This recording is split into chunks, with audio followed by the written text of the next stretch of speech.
Hello everybody, Bill Mervin, AnnieMac Home Mortgage, here in our Newtown, Pennsylvania offices once again. Wanted to talk to you about today on our video blog. I wanted to talk to you about mortgage insurance. I've done a previous blog about down payment and how much was needed and mentioned that we were going to do a mortgage insurance blog. Today we're going to talk about it, what it is, and how you might use it. Before we begin, I want to draw your attention to a link on our blog.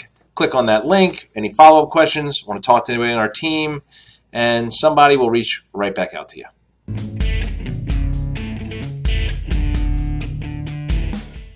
So, mortgage insurance, what is it? When do you use it? Well, if you're doing an FHA loan, you use it all the time. FHA loans always require mortgage insurance. The reason for that is because there's some factor of an FHA mortgage which is less than favorable. So whether it's a smaller down payment, whether it's average or below average credit, or whether it is what we call a high debt ratio, so your monthly expenses are high as it compares to your income. Some aspect of the FHA mortgage is elevated risk, and because of that, mortgage companies, FHA mortgages require mortgage insurance. Where there's a little bit more flexibility, and the mortgage insurance that most people think of when they think of mortgage insurance, it's on a conventional loan. This is a conforming loan, conventional loan, and when you don't put 20% down, then you have mortgage insurance. When you're getting a first mortgage that is over 80% of your purchase price, you have mortgage insurance. Now, one type of mortgage insurance is monthly mortgage insurance. This is what most people think of when they think of it, and it's a premium that you'll pay on your statement every month until your balance gets down below 80%. There are other ways to handle mortgage insurance. You can pay a lump sum. That lump sum you could pay up front all at once, and then you would never have to pay it again.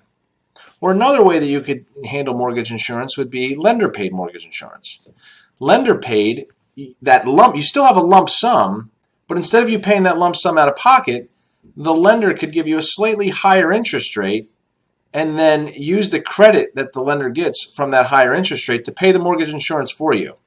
That would be a scenario where it would be better if basically, if you were going to keep the house a couple years, maybe 10 years, because you're going to pay more over the life of the loan because of the higher interest rate, but you're going to pay much less up front because you're not going to have that, much larger monthly mortgage insurance hitting your statement. And the other way that you can do it is you can do a split premium mortgage insurance. Split premium allows you to pay some as a lump sum, and it allows you to pay some monthly, but a reduced amount. So the reasoning why you would select one of these versus the other varies greatly. It could vary based on your income levels, because mortgage insurance is not tax deductible over certain income levels, where mortgage interest is. So somebody with higher income levels, lender-paid mortgage insurance is typically a better option because it's basically covered in your mortgage interest as opposed to the non-tax deductible mortgage insurance. Other reasons you could do it is the length of time that you're going to keep the property. Keeping the property long-term, monthly mortgage insurance is typically better because you pay more in the beginning, but then it goes away, and then you're paying less. Lender-paid mortgage insurance, the opposite is true. So as with many of our blog topics, you can get into much more detail on the reasoning behind it.